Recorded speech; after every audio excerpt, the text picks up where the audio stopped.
voilà, merci déjà Mathieu Lolland, le Bootstrap Club, donc, qui nous reçoit ce soir chez Ignition Programme, qui est un club d'entrepreneurs bootstrappés, donc qui n'ont pas levé pour la plupart, enfin pas pour la plupart, pour la totalité hein, d'ailleurs. Ouais, il y a quelques exceptions, en effet, on parlait de Guillaume Moubèche tout de suite, qui fait partie du Bootstrap Club, donc qui lui n'a pas levé mais a fait du cash out, avec la liste notamment. Donc merci de nous accueillir ce soir déjà. Voilà, on est ici avec toute une partie de l'équipe, enfin toute l'équipe Alvo d'ailleurs, je crois que tout le monde est là, au groupe complet. Les associés Germain Tonin, Thomas Collin, Germain, voilà. Thomas qui est là tout à l'heure. On les reverra tout à l'heure, je fais trop vite.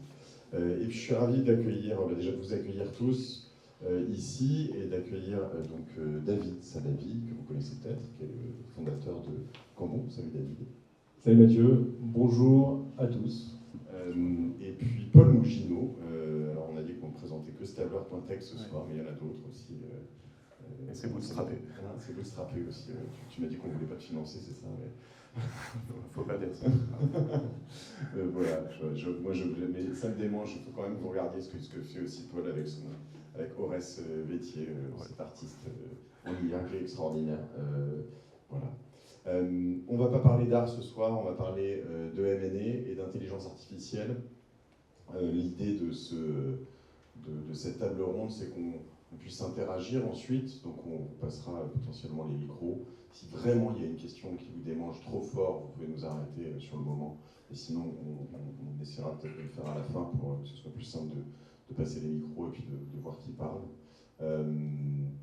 Si ça vous va, on va déjà un peu poser le débat, voilà, et voir un petit peu, déjà, David, peut-être, toi qui es dans le M&A depuis quoi, 15 ans ? Depuis 20 ans pour Cambon et pas loin de 30 pour la totalité de la carrière pour l'instant.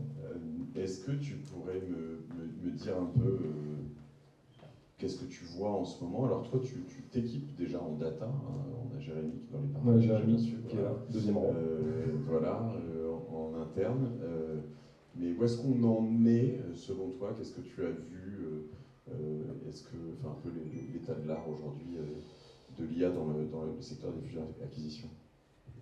Alors effectivement, on s'équipe parce qu'on sent qu'il se passe quelque chose et que les choses vont très vite. Maintenant, je pense qu'on est très tôt encore dans l'émergence de l'IA dans le M&A, mais je pense que ça peut être une conférence qui fera date, on va dire, lorsque l'IA sera totalement propagée dans quelques années. Ce qu'on voit déjà, c'est au fur et à mesure des années un usage de la data de plus en plus important par tout l'écosystème, que ce soit les M&A, mais surtout aujourd'hui les fonds d'investissement qu'on a très souvent en face, à toutes les étapes d'un deal.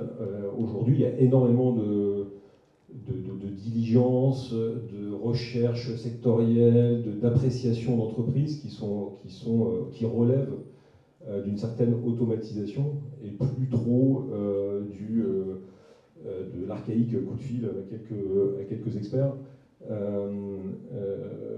Donc on voit de plus en plus un usage de ce qui existe, de la data disponible, que ce soit via les Glassdoor, via les Google Trends, via les Papers, cet ensemble de données disponibles qui n'était pas du tout, ce qui n'était pas du tout le cas il y a ne serait-ce qu'une dizaine d'années, ou même 5 ans. Tous ces éléments-là sont aujourd'hui croisés, et des fonds comme Ring, Partech, ou des gros américains comme TA ou autres croisent ces informations-là et se font une première appréciation de l'entreprise par ce biais-là. Donc c'est déjà un premier pas intéressant de l'usage de la data.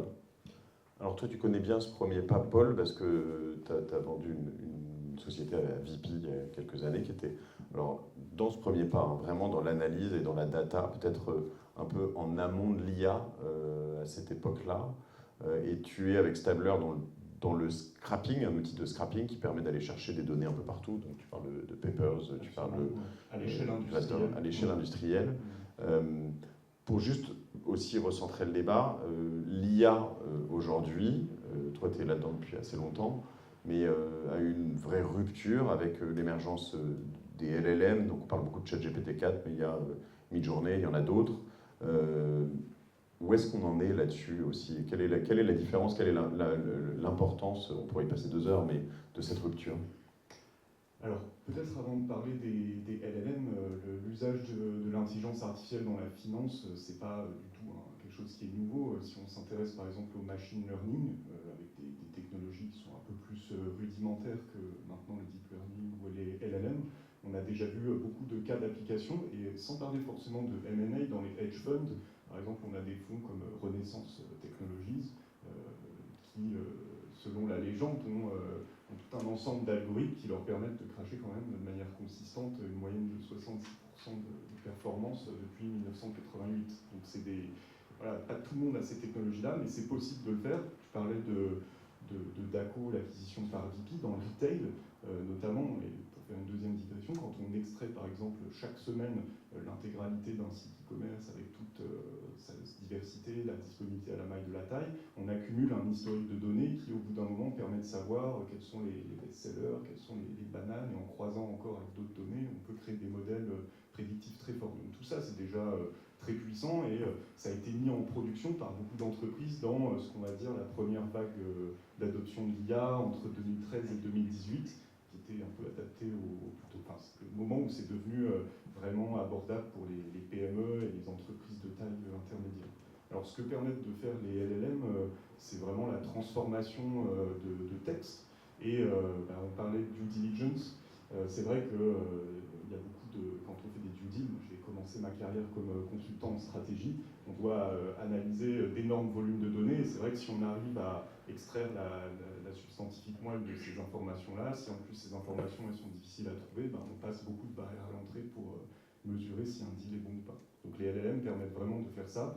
Bon, il y a beaucoup de gens qui pensent que ChatGPT est un moteur de recherche. Je sais que peut-être c'est pas votre cas, et j'espère, mais en tout cas, ce qui est très intéressant, c'est qu'en partant d'un texte un peu informe, on peut le mettre dans un format standardisé et ensuite l'envoyer dans une technologie comme Algo, par exemple, qui est lisible, utilisable, etc. Donc c'est une grande avancée déjà, ça fait gagner beaucoup de temps. Ça fait partie des choses qu'on voudrait vous montrer, justement des cas d'usage qu'on essaye qu'on teste, d'ailleurs on n'essaye pas, mais des choses qu'on fait déjà rapidement à la fin de cette présentation. Mais tu me disais aussi tout à l'heure que tu avais un peu cherché, alors je ne sais pas si tu en as aussi toi, mais des cas spécifiques dans lesquels, peut-être dans le M&A, il y avait eu des rachats de sociétés d'IA. Moi j'ai identifié, je vous l'avais partagé, cette société, ce jeune japonais qui s'appelle Shunsaku Sagami, il me pardonnera d'avoir écarté. Ça, c'est une IPO, ça. Ouais, c'est une IPO, exactement, mais qui lui a donc, avec M&A Research Institute Holdings, valorisé sa boîte, qui est vraiment très axée sur le M&A et la data. Au-dessus du milliard. Au-dessus du milliard, exactement. Donc on voit quand même dans le monde des choses qui se passent. On voit aux États-Unis plusieurs acteurs qui commencent à grossir petit à petit. Souvent axé dans le small cap, enfin small mid cap. Est-ce que vous en avez vu déjà? Est-ce que c'est une spécificité qui reste que pour le small cap? Il y a un sujet à craquer, entre guillemets, c'est le very small. En fait. Le very small, il n'y a pas de banque d'affaires, très peu. Il n'y a pas de modèle économique qui permet de staffer suffisamment de ressources.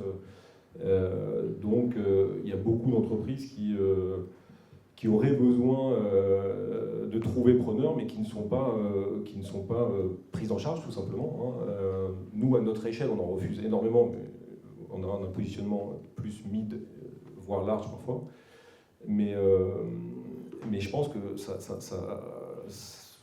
ça n'intéresse généralement pas les prestataires, donc il faut trouver une solution. Et l'automatisation, le packaging de l'information, le matching des acquéreurs ou des investisseurs, je pense, peut créer un marché, et c'est la promesse d'Algo, je crois, en l'occurrence. Oui, ça peut permettre d'animer ce marché-là, et qu'il y en a bien besoin. Et si je dois rentrer un peu dans le détail, et après on viendra sur la data nécessaire aussi là-dessus, mais qu'est-ce que tu vois dans vos métiers, dans vos métiers aussi, qu'on pourrait transformer, des sortes de percées, de breakthrough qu'on pourrait avoir? Est-ce que c'est tous les aspects du métier? Est-ce qu'on va tous se retrouver au chômage? Tu veux dire les banquiers d'affaires Oui, les banquiers d'affaires, c'est la crainte des copywriters notamment. On ne va pas s'inquiéter pour eux, je pense que tout va bien en général. Ce qu'on va voir, je pense, ce qu'on va voir le plus rapidement, et nous on y travaille déjà en travaillant notre propre data, parce qu'avant de faire de l'IA, il faut mettre au propre et évidemment homogénéiser et rendre une data très propre pour pouvoir faire de l'IA par-dessus. Et la mélanger avec d'autres bases, évidemment. Donc on a nos propres bases, les bases du marché, des bases gratuites, des bases payantes. Enfin, tout ça va en premier lieu, à mon avis, rendre le matching, c'est-à-dire l'identification de la liste exhaustive des acquéreurs potentiels sur une boîte, beaucoup plus automatisée, beaucoup plus, en l'occurrence, exhaustive. Nous, on a nos connaissances, on a nos CRM, on a nos systèmes d'information internes, mais on en oublie nécessairement en théorie. Alors après, il n'est pas toujours nécessaire d'avoir l'exhaustivité, on peut faire un deal sans nécessairement avoir l'exhaustivité, mais on se doit quand même d'y réfléchir. Et ça peut nous soutenir sur les idées. Je pense que ça, c'est quelque chose qui va arriver assez vite en fait. Donc trouver des acquéreurs. Alors que ça, c'était la valeur première d'une banque d'affaires. Il y a, je ne sais pas, 20 ans, enfin, évidemment, il y a aussi du sujet de valo, etc., mais l'intermédiation, c'est-à-dire trouver l'acquéreur d'une boîte, c'était une forme de créativité avant. Maintenant, ça va être beaucoup plus... Et c'était la plus grosse valeur ajoutée reconnue aux banquiers d'affaires. C'est chez qui tu peux me faire rentrer, qui tu connais, qui peut être mon futur acquéreur. Moi, quand j'ai commencé le métier, j'avais à peine Internet, c'était ça la demande, en fait. Et aujourd'hui, je pense que cette demande-là, elle est standard, en fait. C'est n'importe qui, quasiment, pourra faire la liste d'acheteurs. Alors après, évidemment, quand on est dans le métier et qu'on mélange les bases publiques ou payantes, ou privées payantes, avec nos propres bases, à savoir, par exemple, tous nos deals passés. Donc, emmagasiner de la data sur tous nos deals passés, qualifier chaque acquéreur en connaissant leurs pratiques, en identifiant les routines en fait, qui ont permis de voir ce qui plaît, ce qui ne plaît pas, là où il est actif, là où il n'est pas actif. Tout ça va permettre d'avoir la liste la plus précise et la plus forte valeur ajoutée. Donc ça ne sera plus la plus forte valeur ajoutée attendue d'un banquier d'affaires, je pense. Alors on va revenir sur la liste des choses qu'on va pouvoir faire, mais sur ce point précis, typiquement, alors si je viens sur les LLM, mais ChatGPT en fait fonctionne sur d'énormes bases de données qui permettent de savoir statistiquement quasiment, potentiellement la manière de parler à quelqu'un, donc le côté presque humain troublant de tout ça. La problématique qu'on décrit ici, c'est potentiellement le manque de données qu'on peut avoir, parce qu'il y a tes données privées, mais les données publiques, ça reste encore des métiers dans lesquels il y a beaucoup de confidentialité. Oui, alors je pense qu'on parle ici au Bootstrap Club, donc si vous bootstrapez, vous savez qu'il faut être débrouillard. Donc on a toujours des moyens d'obtenir des sortes de proxys pour avoir de l'information.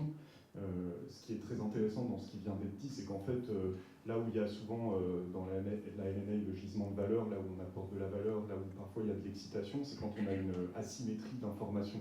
Et dans un domaine même de la vie quotidienne, par exemple, quand on a une rumeur, en général, quand il y a une rumeur qui circule, c'est qu'il y a une asymétrie d'information. Il y a des gens qui savent quelque chose et d'autres qui veulent savoir. Et donc quand on regarde les différentes zones de la M&A où il y a des asymétries d'information, effectivement, il y a qui peuvent être les acheteurs potentiels, parce que les banquiers peuvent le savoir, mais la population pas forcément. Quelle est la vraie santé financière de l'entreprise? Donc là, pour répondre à ta question, les sources de données qu'on peut avoir, c'est des bases qui sont de plus en plus ouvertes, comme Papers. Si vous réfléchissez, quand même, il y a peut-être, même quand j'ai commencé à entreprendre il y a 6 ans, on avait société.com pour avoir des informations sur d'autres entreprises. Maintenant, on a quand même quasiment les PV d'AG en clair sur Papers. On peut se créer un petit pipeline, on récupère les PDF, avec un LLM, on le met en forme. Si on a une technologie, on dit à GPT-4 de le transformer en JSON pour directement que ça soit ingéré dans la techno, et on a un pipeline qui peut être assez rapidement mis en place. Oui, ça, donc, on arrive à créer même par ChatGPT des pages directement, voilà.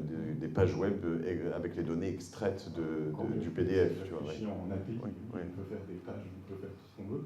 Donc effectivement, il y a le matching entre acheteurs-vendeurs, mesurer la santé financière de l'entreprise. On peut aussi vérifier que ce qu'on appelle l'USP, le facteur de différenciation de l'entreprise est vraiment vérifié. Moi, je me rappelle quand j'étais consultant en stratégie, il n'y a pas si longtemps, il y avait une acquisition d'un grand acteur de la bureautique. Et un des grands claims, c'était ils étaient le plus grand fournisseur en nombre de références par rapport aux concurrents d'outils de bureautique électronique, genre les clés USB. Bon, c'est pas très intéressant, mais il fallait le prouver. Typiquement, là, c'est même pas l'IA, mais on extrait la donnée, on analyse, et c'était à une échelle qu'on ne pouvait pas faire à la main. Donc là, on peut aller encore plus loin.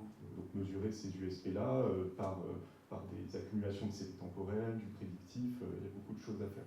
Donc c'est infini. Et alors, la base de tout ça, pour comprendre aussi un peu ton métier, mais pour que tout le monde comprenne bien, c'est d'être capable de, finalement, récupérer des données de manière récurrente pour voir typiquement des phénomènes, je sais pas, alors si toi, ce que tu as vendu à VP, c'était plus sur du retail et du pricing, des ruptures de stock, des choses comme ça, mais on peut voir un peu partout, on peut récupérer des données, si une des sociétés que vous ciblez est sur Amazon, tu peux voir si elle est vraiment souvent en rupture de stock ou pas, enfin il y a plein d'endroits où tu peux les récupérer, c'est ça? Souvent la clé pour créer un modèle très puissant et quitte à enfoncer une porte ouverte, autant bien l'enfoncer, c'est d'avoir des données qui sont orthogonales entre elles, ou en tout cas qui ne soient pas linéaires. C'est-à-dire qu'à chaque fois qu'on accumule des données, il faut qu'elles s'apportent mutuellement de l'information et qu'elles enrichissent le modèle. Donc ça peut être parfois des flux de données un peu contre-intuitifs, comme je sais pas, des données de météo à la maille de la ville, des données bien sûr de e-commerce, etc. Ça dépend du marché dans lequel on se trouve, mais effectivement il y a quand même un théorème en IA qui dit que plus on a de données, du moment qu'elles sont bien parsées, segmentées, plus le modèle est en général performant. Donc on parlait de renaissance technologie, on peut s'attendre à ce qu'ils aient des données complètement contre-intuitives, comme par exemple des flux Twitter, Reddit, peut-être même Stack Overflow, c'est-à-dire les forums de codeurs, et que ensuite ça soit analysé pour voir par exemple les préoccupations actuelles des développeurs, etc. Donc tout ça pour dire qu'on peut imaginer tout. Moi je me rappelle que quand j'étais dans le conseil, on avait trouvé une base de données complètement en indie, donc vraiment qui donnait les prix des matières premières quand elles passaient par les douanes d'un certain port en Inde. Et comme il y avait une grande partie du trafic maritime qui passait par là, on avait une excellente approximation des prix réels de beaucoup de matières premières. C'est un exemple. Mais il y a plein de données comme ça qui sont open source et c'est assez fascinant. Je pense que ce que tu veux dire, en fait, c'est que je pense que les due diligence vont devenir beaucoup plus fiables, beaucoup plus concrètes. Puisque là on parle des due diligence, on va dire stratégiques, donc taille de marché, part de marché, environnement concurrentiel, cohorte de vente, comparaison des prix, qualité des produits. Ça c'est ce qu'on paye à peu près 100 à 120 000 euros la semaine chez Bain ou chez BCG en fait. Et là-dessus il y a quand même un préalable en revanche, c'est que dans la due diligence, souvent, elle se fait quand même sur un moment qui est un deal, je ne sais pas, quelques semaines, quelques mois plutôt. Ouais. Il faut quand même, là, dans ce qu'on dit, c'est être capable d'enregistrer des données quand même au long cours. C'est-à-dire que c'est peut-être, tu m'avais parlé quand on s'est vu récemment, tu croyais aussi pas mal dans la spécialisation dans vos métiers, c'est de se dire, bon, bah, moi je suis très fort dans la tech, dans le retail, dans l'enfant, dans, je ne sais pas, telle ou telle chose, et de se dire finalement, chaque spécialiste qui est ici présent pourrait se dire exactement, en fait, tu enrichis je vais enrichir ma donnée dans mon cœur de métier. Bah, si tu as fait, j'en sais rien, si tu as fait 15 deals dans des sites de e-commerce de voyage par exemple, tu peux comparer énormément de données et sortir les meilleurs benchmarks de marché qui existent en fait. Tu n'as pas besoin d'un consultant en stratégie pour ça.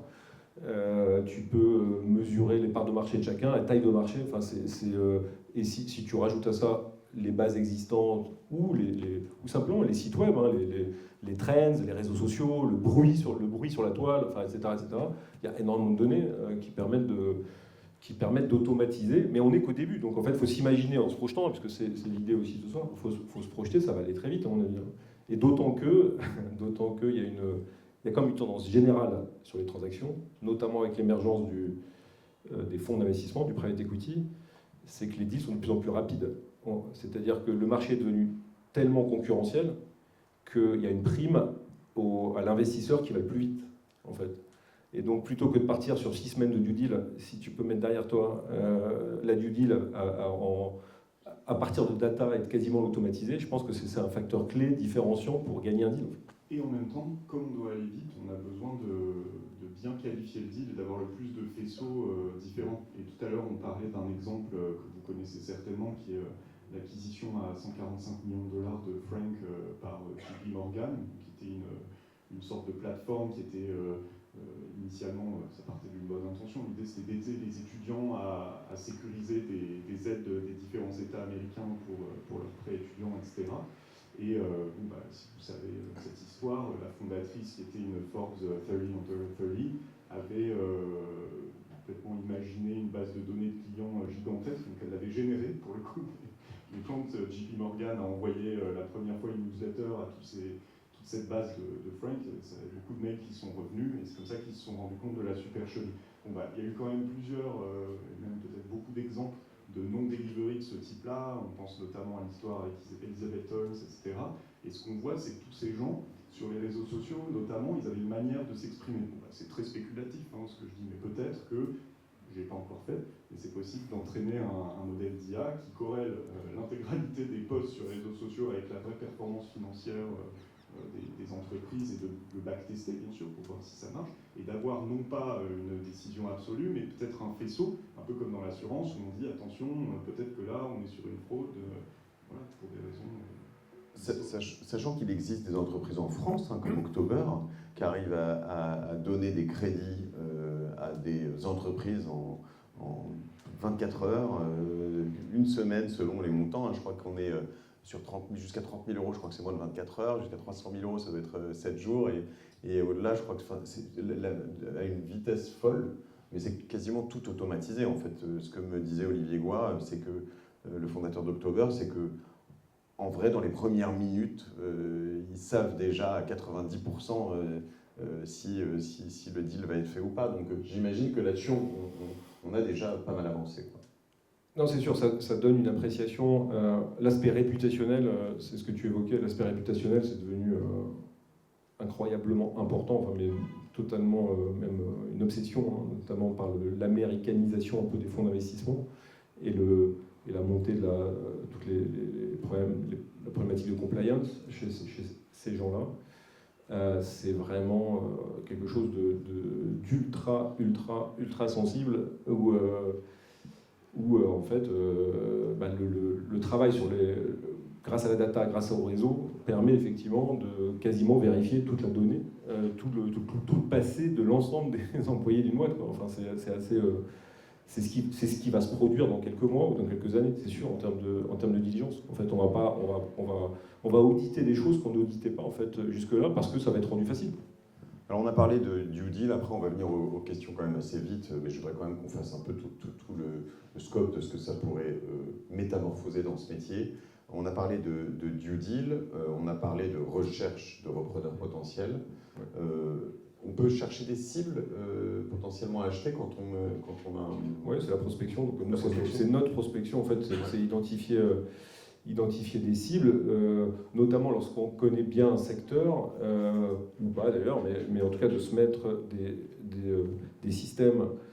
Nous, on le fait déjà d'une certaine manière, mais qui permettent de croiser des informations, encore une fois, de trends sur le net, de bruit sur les réseaux, de bases comme Papers ou comme Diane, payantes, etc., et qui permettent de faire une veille hyper intelligente sur qui sort du lot, en fait. Qui sort du lot sur le secteur du e-commerce, du courtage d'assurance ou du travel, en fait. Et ça permet d'identifier les nouveaux acteurs, les nouveaux entrants, les nouveaux acteurs, et de s'interroger sur eux. On va finir par faire un Tinder du M&A, quoi, en fait. Tu swipes à droite, tu swipes à gauche, finalement, entre les acheteurs et les vendeurs, j'aime pas. Je pense que ça, c'est possible. Ça, c'est possible, mais il faut, entre les deux, faire un acte de vente un peu plus complexe, je pense. Voilà. Sur la production de documents aussi, je ne sais pas ce sur quoi tu as travaillé, je sais que j'ai vu quelques avocats dans la salle. On voit qu'aux États-Unis notamment, il y a alors un énorme point qui concerne les gros cabinets d'avocats, c'est qu'il y a un certain nombre d'États aux États-Unis qui ont tous des lois un peu différentes et que ils faisaient beaucoup leur beurre sur les lois différentes pour finalement avoir des avocats spécialisés dans chaque État. Et donc, ce qui faisait que quand tu faisais un gros deal, tu pouvais avoir vraiment le tout multiplié par 50 plus. Et vous noterez que je n'ai pas exactement le nombre d'États américains en tête, je ne suis pas sûr, c'est 52. Ouais, 52. Voilà. Et 51 je sais bien, je ne suis pas le seul, alors, il y a débat. Et donc, Guam est-il un État des États-Unis? Non. Donc, la question, c'est dans la production de documents aussi. Alors, il y a des documents légaux, juridiques, évidemment, ça va être, j'imagine, autant impacté que ça. Dans d'autres documents, je pense que le doc de référence dans une banque d'affaires, c'est l'infomémo. Bon, l'infomémo, c'est le doc de présentation d'une entreprise avec son histoire, son activité, c'est quelque chose qui est évidemment sur mesure, mais quelque part quand même avec des incontournables à chaque fois. Donc, quand tu as une routine et que tu as produit 250 infomémos, je pense que tu peux donner ça à une base d'IA et l'enrichir, en l'occurrence, de l'entreprise concernée que tu traites et récupérer, je ne sais pas, au moins 50% du job fait. Ouais. On a de bons espoirs dans le small cap, hein, c'est ce qu'on teste en ce moment. Alors, dans la production de documents, bon, j'ai du mal à dire qu'il y a quelque chose de nouveau, parce que dès l'époque de GPT-2, GPT-3, on pouvait assembler des documents à partir d'infos, donc c'est pas vraiment nouveau. Là où je crois qu'il y a quelque chose de très intéressant, notamment avec la nouvelle version des Transformers GPT-4 qui est sortie, c'est que ça devient, ça a entraîné sur de plus en plus de données. Il y a un domaine où je crois qu'il y a beaucoup de potentiel, c'est ce qu'on appelle le knowledge management. Dans les boutiques ou les entreprises de M&A, je ne suis pas forcément ultra familier, mais je sais que c'est un grand sujet dans les boîtes de conseil qui sont des prestataires du M&A. Et en fait, souvent, comme vous le savez, dans ces prestataires-là, on a quand même pas mal de turnover de personnes, donc des approches, des idées un peu innovantes peuvent être perdues quand on perd le profil. Et ça peut permettre de compléter la dernière, on va dire, zone qui peut nous manquer quand on veut mettre de l'IA dans le M&A, c'est le fait qu'on n'ait pas les données en ligne. Et je prends un exemple concret d'une mission que j'ai vraiment faite, qui était l'industrie de l'œuf. Et donc j'ai bossé pendant 6 mois en plus dans l'œuf, donc vraiment les œufs, on les met dans des boîtes. Voilà. Je ne vais pas raconter, mais c'était une aventure incroyable. Et on n'avait pas de données en ligne. Donc il y avait la fédération des volailles, je ne sais pas quoi, bon, on avait 2-3 PDF qui traînaient par-ci par-là, mais quand on voulait savoir combien ça coûtait de mettre des œufs dans des boîtes, on ne savait pas. Donc, voilà, il y avait une équipe de consultants qui ne trouvaient pas. Et moi, ma spécialité dans le cabinet à l'époque, il faut toujours être monsieur ou madame quelque chose, moi je chopais les données qui n'étaient pas en ligne. Et ce que j'ai fait, c'est que j'étais allé dans un salon à Berlin, bon, c'était un peu bourré la gueule avec des Australiens, et puis à la fin on a vu les chiffres. Et c'est un exemple.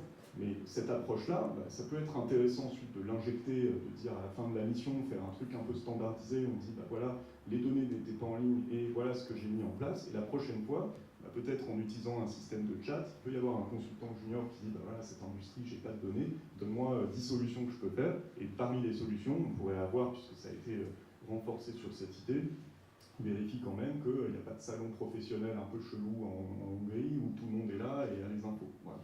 Donc ça peut être une idée. Et c'est vrai qu'à l'époque, faire du knowledge management, pour nous, c'était très compliqué parce qu'à l'époque, le drive, c'était pas forcément encore... J'ai l'impression d'être vieux en disant ça, mais il n'y avait pas encore des drives de fou très bien organisés. Donc on était sur des fichiers à partager, etc. Donc je vois qu'on a de l'espoir, notamment sur la créativité du côté M&A, mais aussi sur la créativité du côté data. Tu me disais tout à l'heure l'open source intelligence, enfin, tous ces endroits où tu vas pouvoir aller chercher une donnée qui va te rendre plus fort en fait que les autres. Ça, c'est un autre domaine. Donc là, c'est vrai que c'est plutôt un gisement interne quand on accumule du knowledge management. Et effectivement, quand on veut chercher des infos, je ne sais pas si vous êtes familier avec l'OSINT, donc ça veut dire Open Source Intelligence. Et en fait, par exemple, c'est très proche cette pratique de communauté qui adore. Il y a un jeu sur Internet où en fait on voit une photo de Google Street View et on doit trouver où se trouve cette photo dans le pays en moins de secondes possible. Il y a des champions internationaux de ça parce qu'ils savent que dans ce pays, le panneau il est d'une telle couleur, mais en fait c'est le pays frontalier parce que les lignes au sang sont d'une autre manière. Donc ça c'est une forme d'osmose. Et en fait, il y a tout un ensemble de techniques, de sources de données qui permet d'aider par exemple des recherches policières quand on a un terroriste qui se balade, on voit une vieille photo, etc. Et par un jeu de mélange de données qui sont publiques, on peut arriver à trouver des infos. Bah, ça, c'est vrai que c'est un gisement très intéressant pour entraîner des modèles. C'est une approche en tout cas mentale qu'on peut reproduire. Et ce genre de choses, ça peut peut-être, parce qu'il y a un univers qu'on n'a peut-être pas évoqué, qui est important, c'est la valorisation. Alors nous, on teste des choses sur la valorisation, mais c'est pareil, en fait, avoir les données exactes des deals. Alors à la fois, c'est ce que tu disais sur Papers, etc. Tu peux quand même récupérer, alors au moins déjà dans les... Ouais. Déjà, les levées de fonds, je pense que tu peux tout récupérer. Parce que, en fait, c'est un PV d'AG d'augmentation de capital, tout simplement. Et donc, tu peux aller au-delà de l'information journalistique, qui est souvent erronée, et qui permet qui est basée sur le communiqué, en fait, hein, du dirigeant, mais qui inclut souvent, je ne sais pas, des conversions de compte courant, ou qui arrondit un peu à la hausse.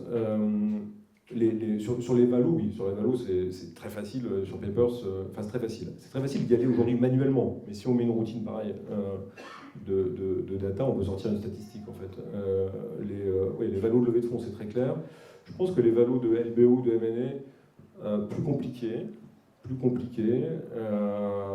L'identification des deals, ça oui, ça, il y a énormément d'informations, parce que tu disais tout à l'heure que c'est un environnement confidentiel, mais en fait, pas tout à fait ça. Une fois que le deal est sorti, c'est très confidentiel avant que le deal soit sorti, mais une fois que le deal est sorti, c'est extrêmement médiatisé. En fait. Oui, mais t'as pas ce qui s'est passé sous le capot, quoi, quand même. Ouais, absolument. Non, ça c'est effectivement. Donc en termes de valo, c'est plus les calculs de valo, les techniques qu'on a tous appris, hein, de comparables boursiers, qui deviennent des standards hyper faciles. Voilà, je pense à croiser, enfin des infos. Il y a suffisamment de bases et de données à croiser pour le rendre le plus fiable possible, mais de façon très automatisée. Voilà, donc ça c'est une méthode qui est très utilisée. Sur les transactions, ça va progresser, c'est sûr, ça va progresser, mais la levée de fonds sûre, le M&A LBO, ça va certainement progresser, mais c'est encore un peu compliqué à choper. Et alors là, ce que tu ouvres comme boîte aussi, c'est potentiellement une visualisation des secteurs dans lesquels, je sais pas, une banque d'affaires pourrait s'investir un peu plus en se disant, tiens, il y a pas mal de deals que j'avais pas identifiés dans tel univers, il faudrait peut-être que je les mette un peu, ou il se passe des signaux faibles, comme on le voit beaucoup sur Internet. Oui, c'est la phase de prospection. Moi, je pense que l'IA ça va être très fort en prospection et en matching, enfin en identification des contreparties, on va dire. Parce que ça, justement, il n'y a pas de capot derrière, il n'y a pas de chiffres à retraiter, il n'y a pas de multiples, il n'y a pas de prix, c'est juste les deals, l'identification des acteurs, en fait. Et il y a énormément d'informations maintenant très riches. Je prends notamment les fonds d'investissement. Les fonds d'investissement, aujourd'hui, si tu peux tout à fait, je pense, faire des routines de fréquence d'activité, combien de deals ils font, aussi de millésime de leur fonds. Donc leur fonds a été créé l'an dernier, où il a 4 ans, donc il a été déjà investi, etc. Enfin, si tu emmagasines toute cette information, je pense que tu qualifies extrêmement bien et que tu peux prédire, en fait, si un fonds a déjà a la capacité de faire un deal de plus sur cette année ou pas, et donc s'il est intéressant de le mettre au top de ta liste ou finalement juste de le mettre de côté. Moi j'ai une question pour rebondir là-dessus, pour toi Mathieu. C'est finalement, là on parle plutôt de large cap ou mid cap, et est-ce que toi, chez Algo, t'envisages ou tu as déjà mis en place des modèles d'IA, ou en tout cas de retraitement de données, pour avoir ce qui est écrit dans des plus petites entreprises? Alors nous on est plus sur on va dire l'exécution que la prospection pour l'instant, enfin même si on travaille évidemment, alors quand je dis prospection, c'est prospection marché ou pardon, prévision marché. Prospection aussi, c'est-à-dire aller chercher des entreprises, valoriser des entreprises, chercher des cibles ou des acquéreurs potentiels, ça on commence à savoir faire, mais il faut avoir les bonnes données. Et donc il faut progresser là-dessus. Et d'où la question qui va venir après pour toi, je te renvoie. Et après, on travaille beaucoup sur tout ce qui est production de documents. En effet, ça, infomémo, due diligence un peu. Alors une des choses par exemple les plus simples à faire, je ne crois pas me tromper, hein, mais j'ai notre expert IA qui est là aussi, mais Cédric, mais qui est l'anonymisation par exemple. Tu vois, si tu veux faire pardon, je cherche le document de 2 pages, un two-pager, pardon. Un teaser, ouais, quelque chose comme ça. Alors ça, c'est vraiment le truc le plus... on t'envoie un certain nombre de données sur le deal, tu lui dis... Les stagiaires vont s'ennuyer un petit peu. Pardon ? Les stagiaires vont s'ennuyer un petit peu si tu le fais en place. Il y a un... Ouais, ça remplace plus facilement les stagiaires, c'est sûr. Heureusement, d'ailleurs, que ce soit eux qui sont touchés en premier. Mais, je sais pas d'ailleurs si c'est bien. Mais il y a d'autres... mais c'est vrai que ça, c'est assez simple. Alors après, c'est pas parfait. Hein. Je veux dire, on a fait des tests la semaine dernière. Germain faisait ça et puis il disait marque de vêtements outdoor spécialisée dans les vêtements de pluie qui se replient sur eux-mêmes dans un petit sac. Qu'est-ce que ça pourrait être? Kawaii, peut-être. Bon, de l'anonymisation n'est pas forcément toujours parfaite. Mais ça fait quand même 90% du boulot quand sur des infos mémo on est plutôt à, je pense, 60, 70, 80 pour l'instant. On vous montrera un peu ce qu'on peut faire. Mais si je reviens sur tout ce que tu as dit et on a un peu passé en vue une bonne partie de tous vos métiers, ça va être impacté un peu partout. Donc moi l'inquiétude que j'ai, c'est qu'il va nous rester les salons où on se bourrait la gueule, mais on va juste être bourré tout le temps en fait. Non, parce que ça suffit pas pour faire un deal. Alors peut-être sur le very small, parce qu'il faut quand même... c'est un acte. C'est un acte d'achat, un acte de vente. C'est la vie de quelqu'un entière. Il y a de l'émotion sur un deal. Bien sûr. Donc là, on en vient après aux soft skills. C'est-à-dire que la valeur ajoutée du banquier d'affaires, il va être sur les soft skills. Il va être sur l'analyse comportementale, sur les émotions, sur le créer de l'envie, sur trouver les angles, sur gérer le temps. La réalité d'avoir envie de faire le deal ou pas, peut-être. Complètement, ouais. Oui, et puis la gestion d'une situation. En fait, il y a toujours des situations très complexes et le job consiste à amener à la meilleure situation possible. En fait. C'est ça le job du banquier d'affaires. Le job du banquier d'affaires, c'est amener à la meilleure situation possible son client. La meilleure situation possible, c'est un moment où tu as 3 acquéreurs qui meurent d'envie de te racheter, mais vraiment fort, et qui sont prêts à faire beaucoup d'efforts pour le faire. Et qui ont une envie très fiabilisée, très fiable, par l'information que tu leur as communiquée en amont et le climat de confiance que tu as instauré dans le cadre des discussions. Donc la confiance, l'envie, la frustration même de ceux qui risquent de perdre le deal, la peur de le perdre, tout ça, c'est pas de l'IA, ça, tout ça, c'est de l'émotion, c'est du comportement, et ça existera toujours. Très bien. Heureusement. Alors, peut-être une dernière question avant de prendre les questions dans la salle. Où est-ce qu'on en est là-dessus? Parce qu'on a fait beaucoup de prospectives. Nous, on va vous montrer un peu quelques petites choses qu'on fait pour vous montrer des choses réelles qu'on a fait depuis novembre dernier. Donc, c'est beaucoup d'investissement. Hein, mais où est-ce qu'on en est? Qu'est-ce qu'on peut faire? Est-ce que c'est inaccessible? Alors, il y a un préalable de data à obtenir. Mais est-ce que tu mets tout sur ChatGPT, ça te fait des merveilles? Non mais est-ce que il faut faire bosser Bain? Comment on s'y met pour ceux qui sont là et qui soit s'y connaissent un peu, soit s'y connaissent pas du tout là-dessus? Ce qui est hyper intéressant, c'est qu'il y a aussi, même en étant dans un format bootstrap, entre guillemets un peu pirate, il y a énormément de modèles d'IA, donc on peut évaluer, tester, comparer en utilisant toutes sortes de plateformes. Par exemple, vous avez certainement entendu parler de GameFace. C'est possible de rester, en tout cas, à la page dans ce domaine et de tester des choses. Moi, je continue de croire que la bataille, pour l'instant, c'est toujours la bataille de la disponibilité, de la qualité de la donnée. On n'y est pas encore beaucoup. Là, on voit, en fait, quand on regarde en ce moment les entreprises qui sont en train de vraiment bien se développer, d'acquérir un business model très fort, je pense notamment à un domaine qui m'intéresse, qui est la santé, les biotech, c'est que maintenant qu'on arrive à faire des très grands progrès dans l'exécution de ces entreprises, non pas parce que la techno est meilleure, j'utilise un peu les mêmes choses, mais parce que enfin, beaucoup d'entreprises assez importantes arrivent à avoir des deals avec des hôpitaux qui leur donnent des données personnelles, médicales, mais sur lesquelles on peut entraîner des modèles, etc. Donc là, c'est un exemple dans le médical, mais on n'a toujours pas... il y a beaucoup de manque de données pour notamment résoudre les enjeux dans le M&A. Donc je pense que quitte à prêcher pour ma paroisse un petit peu sur la partie partie extraction externe, il y a quand même encore beaucoup de besoins de données. Et aussi en interne, c'est-à-dire que moi je vois, ça m'arrive de travailler avec Stabler pour des clients qui parfois nous demandent, c'est un peu incroyable, mais de s'auto-scraper parce qu'en fait en interne leurs données elles ne sont pas assez bien structurées, etc. Donc ça arrive, c'est un peu bizarre, mais je pense qu'il y a un vrai enjeu là-dedans. Ça me semble, enfin, dans beaucoup de cas de figure, pas si bizarre. Je suis sûr que vous vous auto-scratez quelque part, non peut-être, Jérémy, tu nous diras, mais non. En tout cas, sur le passé de ce que vous avez fait, c'est pas forcément une donnée bien homogène et bien triée. C'est ce que j'allais dire.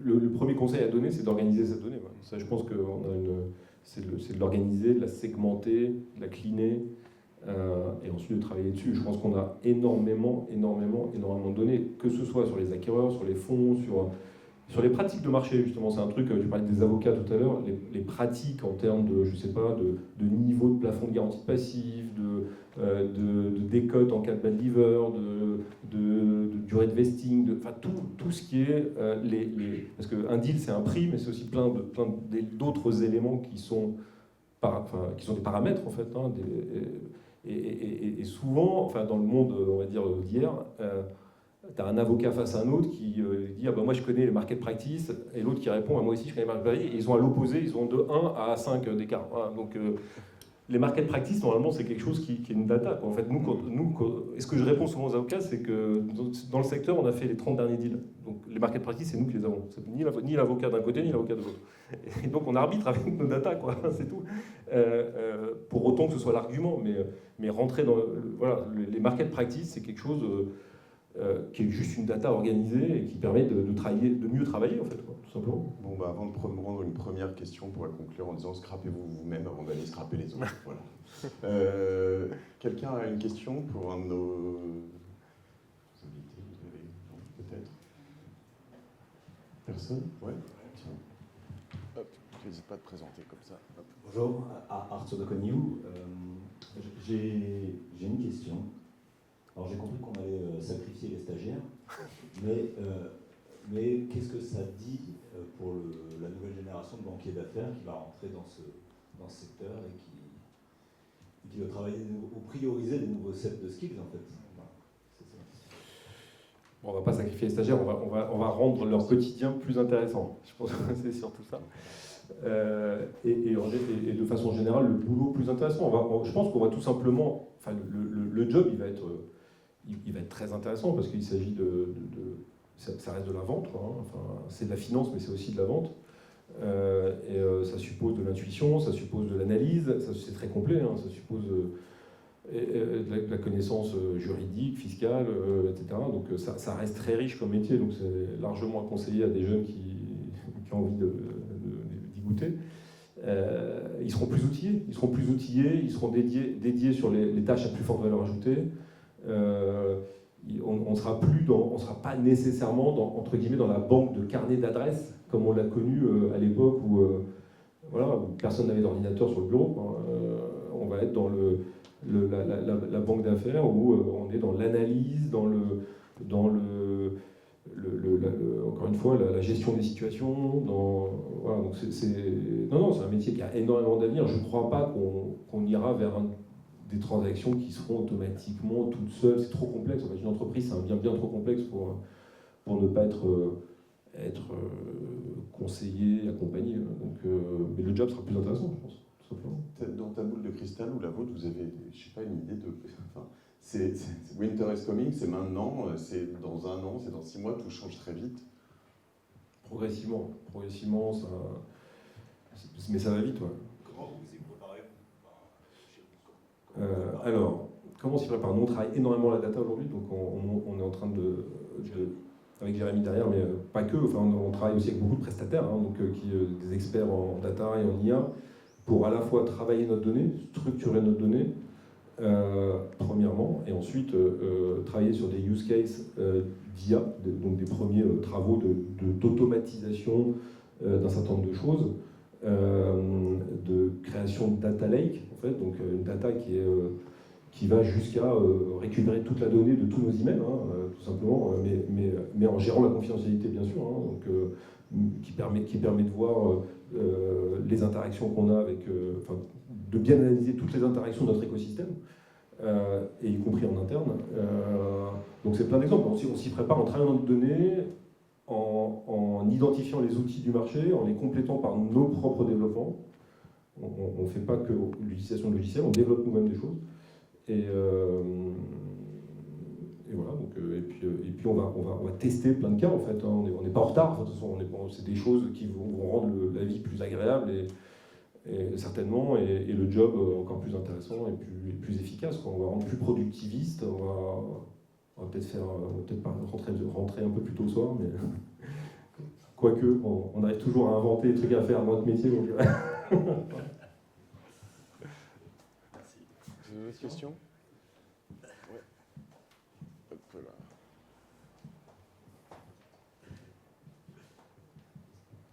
Merci. Moi j'avais une question, donc quand on parlait un peu du métier du banquier d'affaires, moi je vois un peu BlackRock avec son super calculateur à la main. Donc là je pense qu'on est ici voilà, sur la phase de collecte de données, nettoyage de données, mais à un moment donné on va se confronter à la problématique de volume de données. Est-ce qu'il y a des initiatives un peu comme Aladdin pour BlackRock en Europe? Tu connais alors? Pas à ma connaissance, en tout cas pas de cette ampleur-là, mais non, j'ai pas de... On a cherché pour le coup quand on a préparé la conférence, est-ce qu'il y avait justement la M&A dans la M&A, des investissements, etc. Et s'il y en a, ils ne sont pas en tout cas disclosés. Mais ça c'est un système de... BlackRock c'est un asset manager, non? Oui, mais ils ont un algorithme avec voilà, des super calculateurs qui vont prédire. Voilà, prédire. Bah, c'est ce qu'on disait tout à l'heure avec Renaissance ou Bridgewater, le hedge fund Bridgewater. Tous ces gens-là sont équipés depuis des décennies d'analyse de data pour prédire quand est-ce qu'est le retournement macroéconomique, quand est-ce qu'est la prochaine guerre, quand est-ce qu'est le prochain...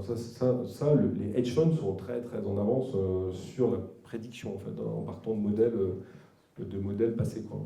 Ça c'est sûr, de signaux passés. Ça existe beaucoup, mais dans l'asset management, c'est vrai. Dans le M&A, je n'ai pas identifié. Non. Merci.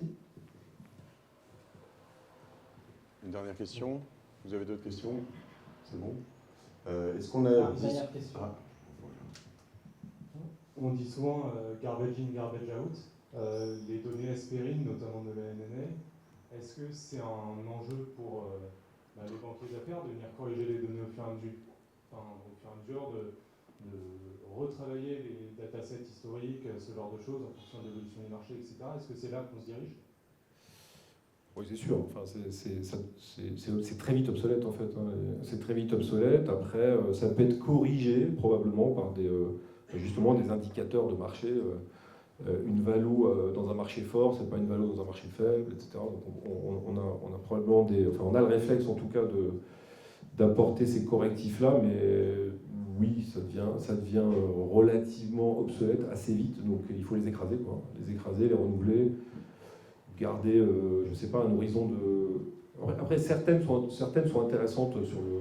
Ça dépend des indicateurs, je pense qu'il y a des indicateurs qui sont intéressants sur le long terme, après les indicateurs notamment de valeur, d'activité, de telle ou telle contrepartie, les 3 à 5 dernières années, à mon avis, suffisent, quoi. On s'inquiétait pour les stagiaires, peut-être c'est ça qu'on peut leur faire faire. Ouais, ça marche. Ouais. Ah voilà, c'est bon, on a résolu le problème. Est-ce qu'on a évoqué tout ce qu'on voulait évoquer, Paul, David? Ouais. Moi, je vous invite à suivre et Paul et David sur LinkedIn, par exemple. Ce serait intéressant de refaire la même dans 2-3 ans. Ça aura donc, tellement évolué. Rendez-vous est pris, alors on se le note dans 2 ou 3 ans, dans 2 ans. Mais non, ils font d'autres choses. J'ai jamais vu un secteur aussi préoccupé par ses stagiaires. Bravo, parce que je trouve ça remarquable. Je vais laisser la place à mon associé Germain. Je vais prendre 10 minutes. Qui va nous prendre 10 minutes pour vous montrer quelques peut-être choses qui pourraient vous inspirer, qui sont réellement dans le concret qu'on fait, qui sont pour certaines abouties, d'autres moins, en bêta, voilà. Et certaines que vous pourrez en plus tester vous-même en exclusivité ce soir. Voilà.